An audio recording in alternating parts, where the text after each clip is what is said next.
What's up, everybody? This is your boy Czardd coming at you right now from my couch as usual. Basically, today I wanted to talk a little bit about some more philosophical or thought processes when you're deck building. Especially, sorry about that, mine in particular. Maybe give you guys some perspective. Hang on one second here, guys. This is all counter wonky. So my first perspective is this: when you're building a deck, especially depending on the format, modern, anything like that, right? The first thing you need to think about is your budget. We're just gonna hop straight into it. The big thing of me is my budget starts with my actual roots of Magic. I was always a person in Magic who didn't care about if a card is near mint, lightly played, moderately played, etc. I wanted to have certain cards of course I started with Gruul, for my Gruul deck, and I was playing a Landfall at the time. With the first deck I built was Gruul Landfall back in Origins, and like around cons and stuff like that. Cons had just rotated. It was about to rotate around that area. It's around 2014, 2015.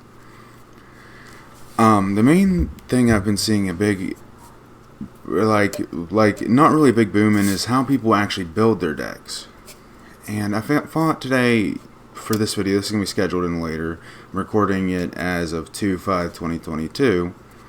But the way I build my decks is this. I want it to be easily upgradable to be better. And I want to make sure I have a current theme in the deck and a current win con. That's number 2 right there, guys. Pick what you guys want to play. Pick your favorite colors to play.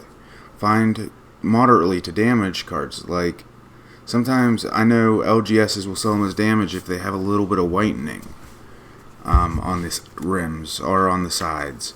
I got, what is that one shock land? The Boros shock land. I forget what it's called. It's in my EDH deck here. For $10 because it had some whitening on it. I got my full play set of, for my modern burn deck. What is it called? It's a certain name. I'll pull it up later and show you guys. But basically, one of the main things I do, I net deck. I'm gonna be 100% honest. But the reason I net deck is I look for what other people are playing. What is gonna fit my play style here? What do I like out of this person's deck? And pull cards from there, here, and there. And that'd be my third tip for that. Basically, when I build a deck, I want especially an EDH deck. EDH decks are actually a lot easier to build, I feel, if you know the colors fairly well. And you can build within them with your budget a lot of the times and always upgrade in the future. That's how I personally build my decks. I want to make something that I can play right now that may play at a BC, which is Battle Cruiser, but can pop. It has a very good win con in it. That's an EDH. Now, modern burn, cheapest deck you can build. You can always upgrade. You can start with mono red burn, like me and my brother and my cousin did. We all went together. We bought a mono red burn, the staples. We got that, what was it, Challenger Precon or something like that, that my store is having an event as. So we all went in and did that, and we pretty much got some of the stuff we needed from, the Pioneer Challenger decks. Some stuff from there.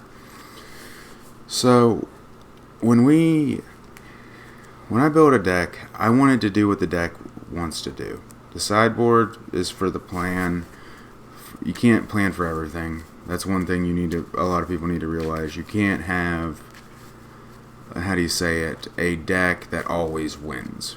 You're not going to always have that win. There's some decks your deck will just struggle against. One I will name right off the top of my head is control decks are a very difficult thing for me to play against. Especially ones that steal my creatures. I really absolutely hate it when somebody does that, they're like, oh, I'm going to take your creature here and use it against you. I'm like, I pretty much just want to like flip the board table at that point, but I don't do that because it's what their deck is supposed to do. You want to make another thing, you want to make sure your deck is doing what it wants to do, and it may not do it 100% efficiently. When I speak efficiently, it means basically, how do you be efficient at something? Is it able to do it? It has to be efficient. Is it able to do it a bunch? Or is it able to do it fairly often, right? So when BC, we're talking about Battle Cruiser level right now in EDH specifically, you're not going to always be able to do what you want to do, but you're going to have fun with your game. It's the best way to put it. That's what Commander is all about, having the fun, and then, yes, eventually ending the game if you can. But usually I've noticed BC games go for about 4 to 5 hours, so just depending on the game. Me personally, I'm a person who would like to go maybe an hour to 2 hours, maybe to 3, and just shuffle up and go again, or or find a new game.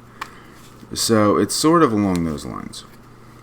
When I'm building my decks, I look at other decks. I look at, okay, will this play well with this deck? Can I test it out real quick if it's not an expensive card? And if it works well, it stays in. If it doesn't work well, it leaves.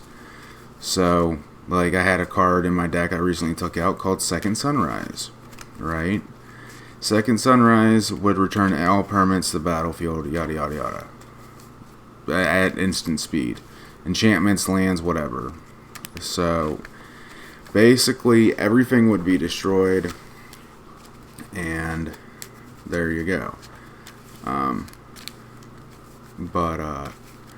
Yeah, everything would be destroyed, and it would return everything. It was protection against board wipes, but I found it wasn't being very efficient in my deck. I'm all about efficiency. I want to play at a low level according to the EDH server, because I play EDH more than I do Modern. I have the Modern staples, but I don't play them. So for me, and me personally, I look at this. Can I upgrade this commander easily? Can I upgrade this deck easily? And yes you can actually. Boros Burn, the cards itself are not expensive at all, and you can replace the what is that one, Fetchlands, I believe it was, with the new Sundown Passage. They were the exact same thing. And then you also got the Checklands from Dominaria. A really good alternative. Fetchlands, I would say, are kind of a must, just due to the factor of, they've tested it, it's been proven that more shuffles are better. But from a player standpoint, I can understand that fetching for a land, it takes a little bit longer. It's like outweigh the odds. Sundown Pass, Inspiring Vestige, stuff like that. That's what I would highly recommend you guys take a look at. Now, we're probably going to do a part 1 and part 2 to this video, because I have a lot more to say on this factor. This is just part 1. Yeah, we're going to do a part 1. Guys, make sure to hit that like button, the subscribe button, hit that bell, get notified when I get a new video coming up, guys. So, with part 1 here, we're going to talk about that. We're going to talk about the thought process of deck building, and how,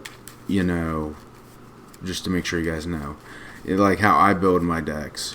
When I build a deck, how can I do this efficiently as possible depending on the format? And that's the best way to put it. And again, make sure you hit that follow. Check out some of the merch in the description below, and check out the ink playmats as well. They're really good. And if you guys are going to order singles, get a TCG player. I don't get personally paid from them, but I personally believe they have the best prices on singles. Sealed product, I heard Channel Fireball is really good. Card Kingdom, etc.